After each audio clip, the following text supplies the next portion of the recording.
Hey, what's up guys, this is another VOD review. This time we'll be doing Yasuo in the mid lane around gold 4, silver 1 elo. He's versing a Silas.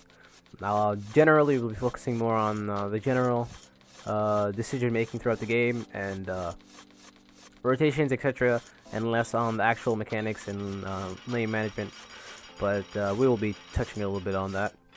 We got an Aurelia in the top lane, Zyra, Diana in the jungle, Zyra and Jhin in the bot lane. Generally a poke lane, so they should be pushing, but we'll see how it goes. You got a Lee Sin and an Olaf. Olaf is generally stronger, but we do have an Aurelia. But yeah, the top lane will most likely be pushing into the Aurelia because he does have Wave Clear with his axe. So most likely the Lee Sin will be ganking more on the bot side / the mid lane. Now starting off, Lee Sin, now this is up to playstyles. Generally, good Lee Sins will always gank level 2. So Lee Sins became more like a Twitch or a Shaco. Usually for when you're versing a Lee Sin, you'd want to ward here around maybe 130 or 140, 145, so pretty early. Just drop a ward right here, be the best. Now against Silas, he's generally a very hard lane for most champions because he does have healing, sustain early game, and has the passive which procs off every ability, so he generally will out damage you, especially if he's running Aftershock. As you can see, you cannot duel him early game, no matter who you are, even if you are a Yasuo. And this Yasuo is just dashing through the minions and taking minion damage. Here you go, level 2. Had to flash it. So generally, you want to farm up against this lane because he's generally, even if you're playing a champion that scales so hard, you're better off just farming and waiting for your jungler to help gank you in the mid lane. Lee Sin couldn't get anything else, but probably he actually got a flash, which is into that. It goes into Scuttle Crab, which honestly, if he did track that she started bot side, he could have went straight for the blue, got in the vision, taken the blue, then went to Scuttle Crab. We'd have gotten to level 3 and then maybe look for mid lane again. But nonetheless,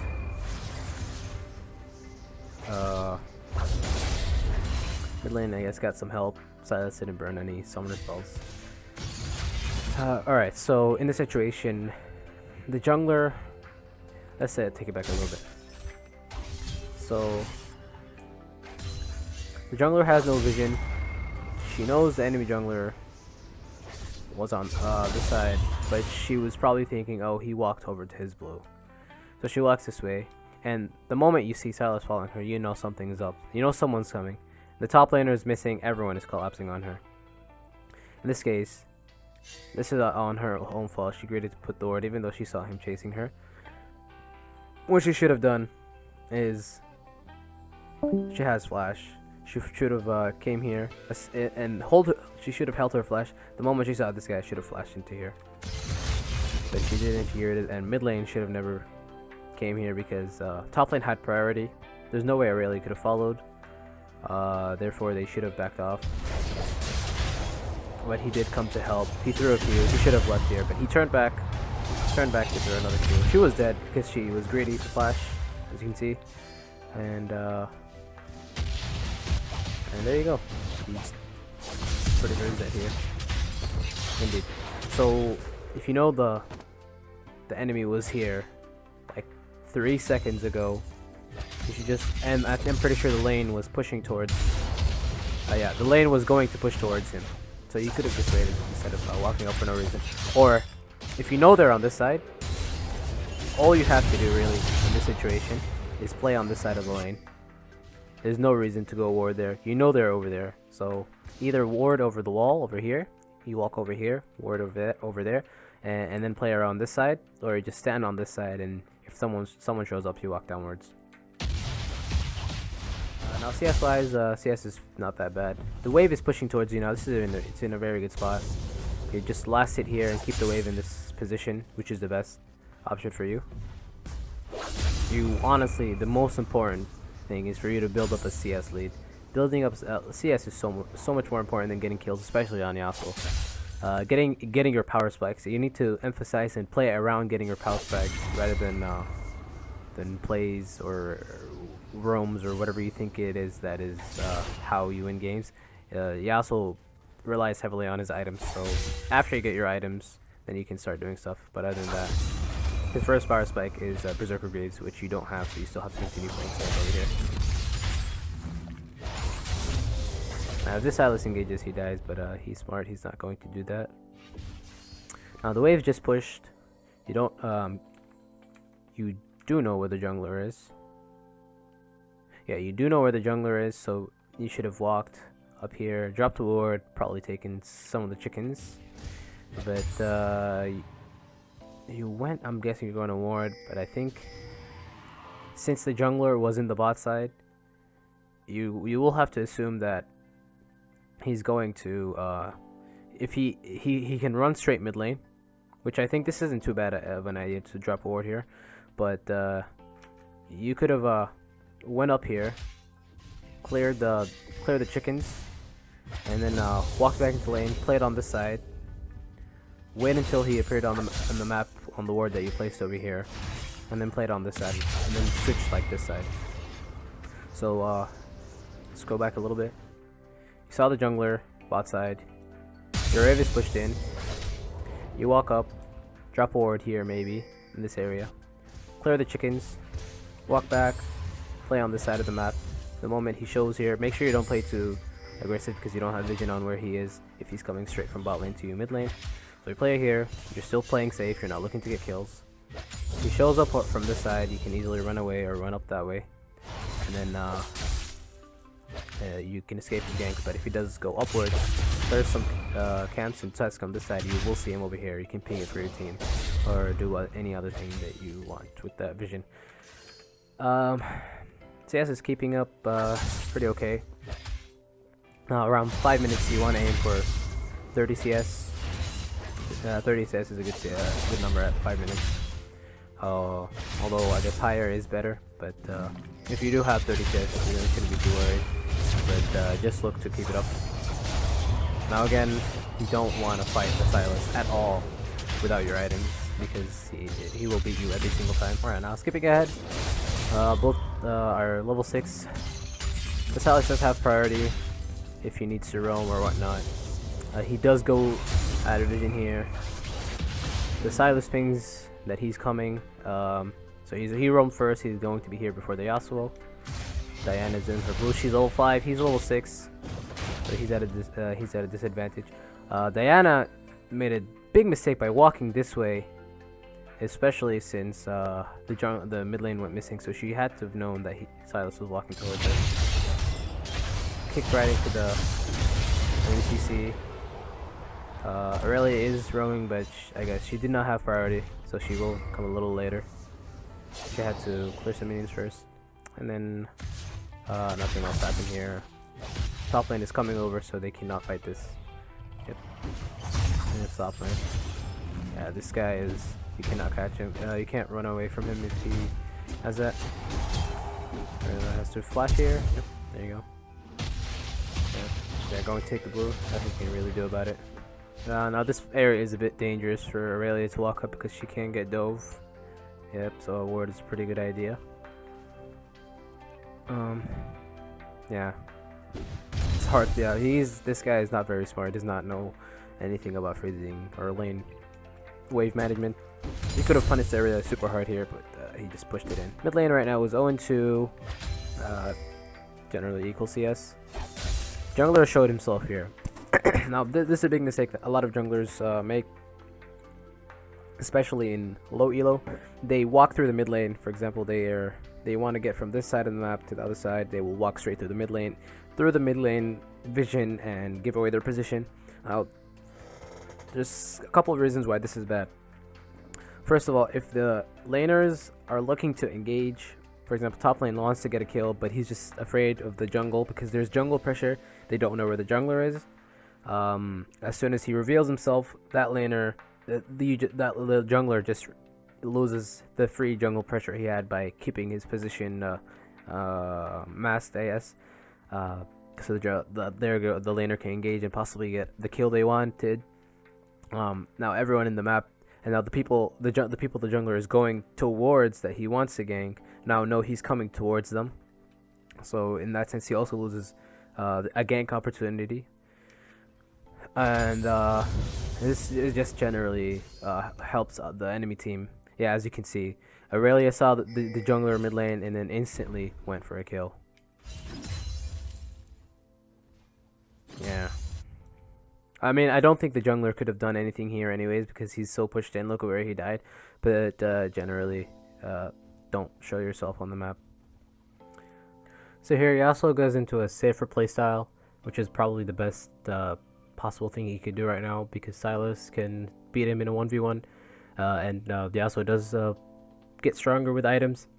So here the jungler is looking for a gank. No, Yasuo has to secure a knock-up for this jungle gank to work, and he does with an EQ. Should be a free kill. Right here, Yasuo flashes.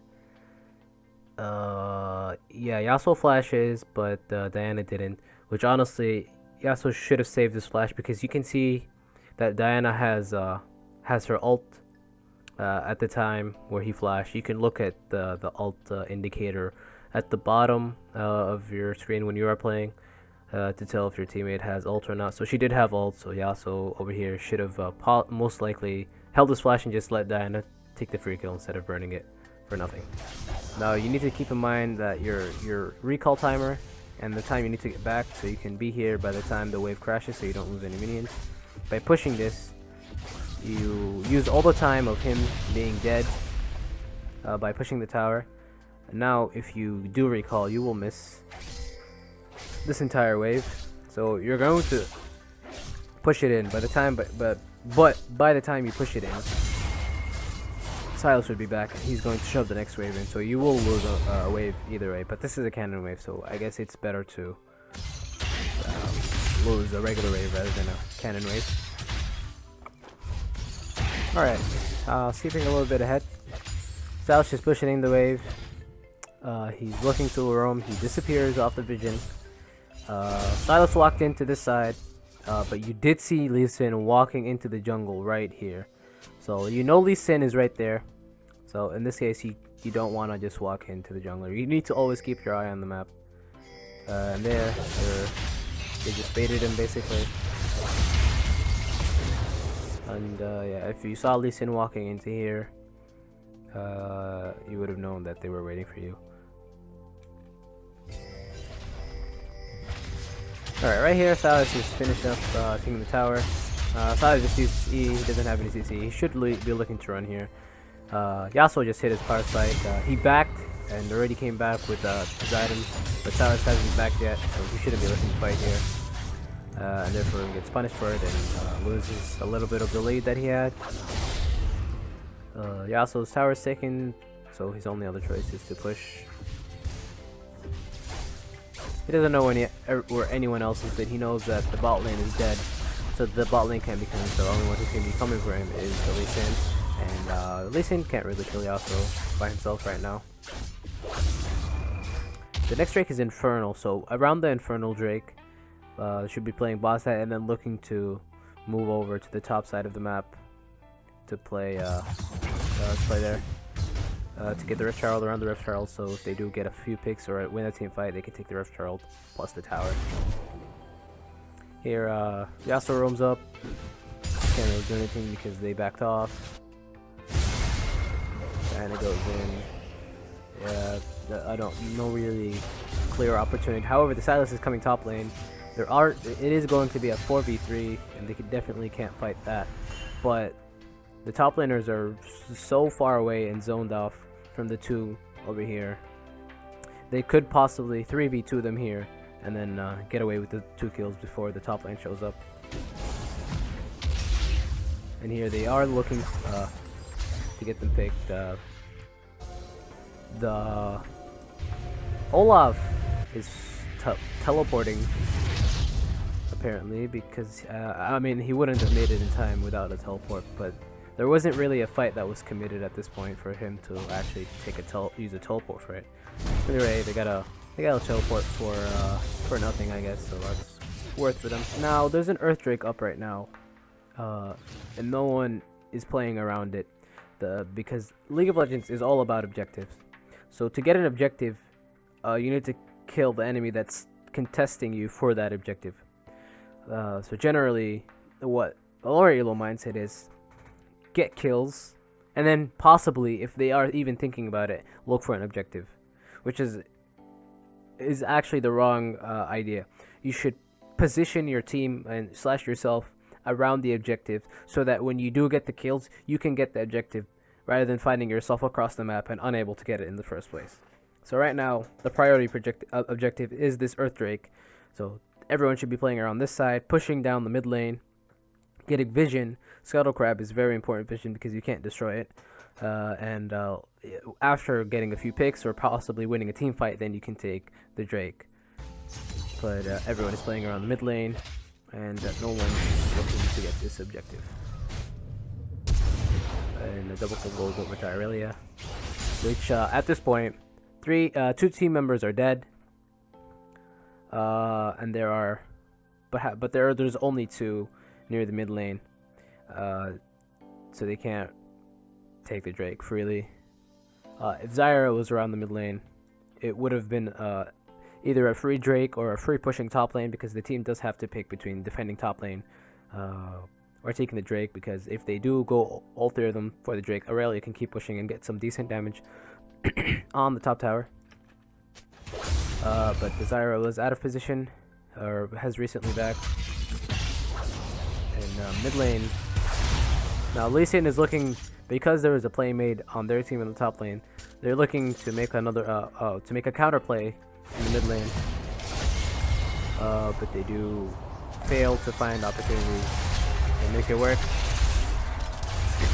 Now some decent movements from Yasuo here, stacking the abilities, and a good tornado as they kill the Olaf and allow themselves to get a free tower into a free Drake.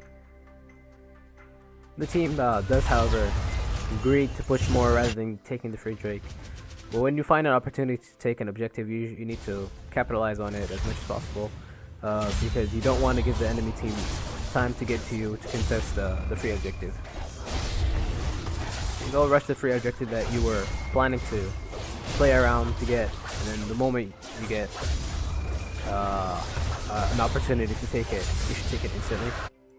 Now that the Drake is gone, the team should be looking to play around the top side of the map where Herald, but Herald just despawned. However, Baron is right after it, so it is still the best route is to play on the top side around the Baron. Team just fought, so they're going to reset. However, Aurelia and the jungler were dead/recalled, so they are going to stick around, and they're going to be able to defend the retaliation push from the enemies that respawned recently. Now there's no vision around the map, around the area where they wish to. As you can see, the enemy knows that this is the only objective up, and they're looking to play around this area. So they at least know they're going to play around the Baron side, / taking the tower. But the blue side team is also aware of this, as they are clearing vision and controlling the area. They are stronger than the enemy team, so they can force their way into the jungle and get the free vision and protect their tower.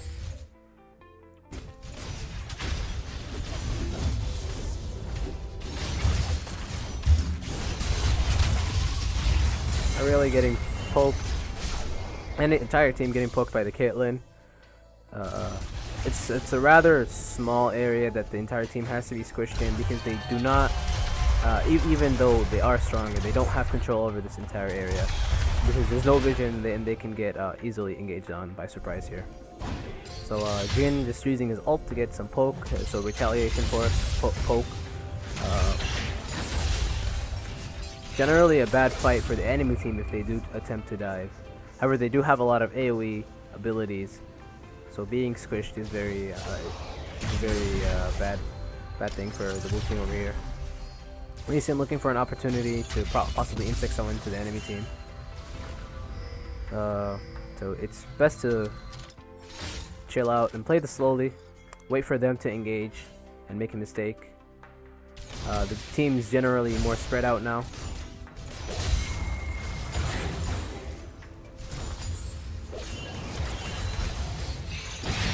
enemy team gets impatient, forces a play. The team disengages as the enemy is engaging, and now the blue team takes their first death.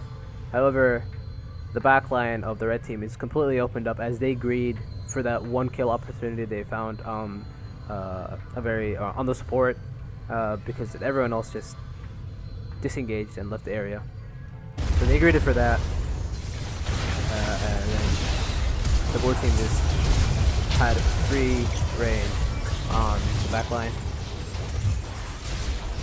killing them all, and the Jin was able to 1v1 the Olaf and kill him. And this should be a free Baron. This is what I meant, positioning around the objective that you want to take before doing your team fight or 1v1, whatever you want. You're doing shenanigans, and then after you win the fight, and get the number advantage, you can look for it. So if you were in the bot lane, there's no way you would have been able to take the Baron. The team would have probably attempted a push, probably gotten the tower and then recalled, which is not worth. Baron is way more important than a tower. Which brings me into a certain topic. Sometimes a team would win a team fight and would prioritize getting a tower and then possibly a Baron afterwards, which is the wrong idea. You should always prioritize Baron, especially when you're at the tier 2 / inhibitor stage, because these towers are very, very tough to break with just like split pushing, because they're relatively close to each other and the teams can rotate to them faster because the distance between them is very close. So generally Baron helps siege these towers a lot easier and allows you to get more towers than if you were to just take the towers after a team. At this stage, the next objective is a Drake. It's going to be a water Drake, not too important, but nonetheless, teams should be playing around the bot side because it is the objective, the next priority objective after the 2 towers. Even if it is a weak Drake, it is still an advantage. So it also guides your team to play together in a sense, because they're playing for that one objective. Because at this point there are 3 towers, tier 2 towers up, so it makes no difference if you take these 2 or like these 2. So like if you won a fight here, you'd only take these 2 towers and nothing, or if you take these 2 towers and a Drake. Scuttle Crab is very huge. It's a vision that you can't destroy. So it was good on the enemy team that they took the Scuttle Crab, making it somewhat difficult for the team to take control over this area. So now they're forced to stay away from the Scuttle Crab area. Now they're going to wrap their vision around the mid lane and branch it out, possibly over here. They're just denying, they're just taking control. There's a pink ward here.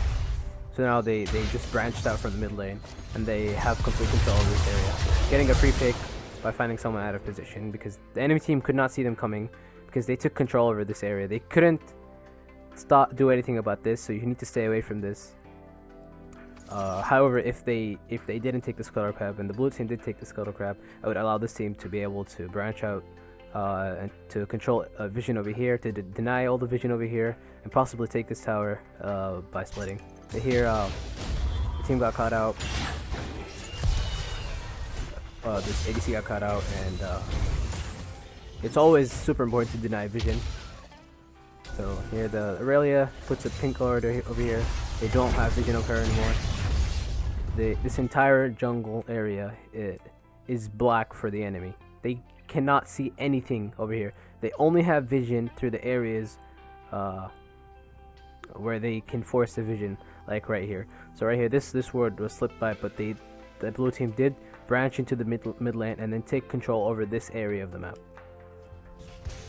So we'll go back here just with the vision that the red team had when they got picked.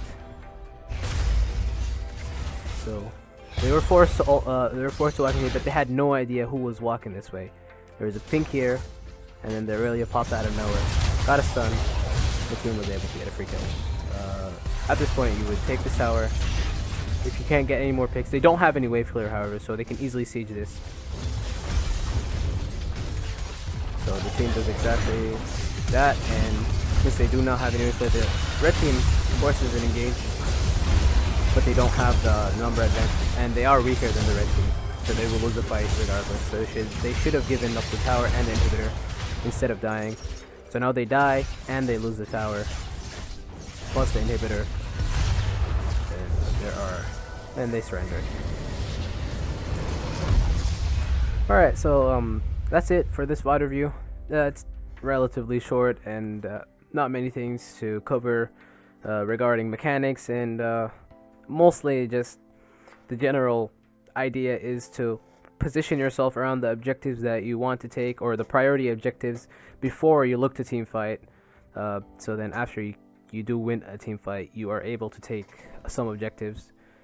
And then generally track junglers through vision. Always watch the map for when the jungler shows.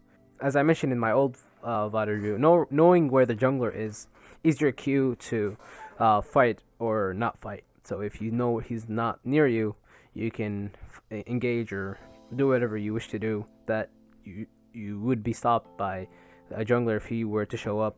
But then if he's nearby, you know to play safe, to deny the enemy jungler the free gank, and generally to always prioritize Baron over single towers. If you are able to get an inhibitor, it would be more worth than a Baron, but generally if it's a tower or even 2 towers, getting a Baron is much more worth than taking a tower or 2, because if you did take an inhibitor, you would be able to use the inhibitor pressure to take the Baron, but you don't have any pressure by taking a tower that will allow you to take the Baron onwards, so you take the opportunity for the Baron instantly.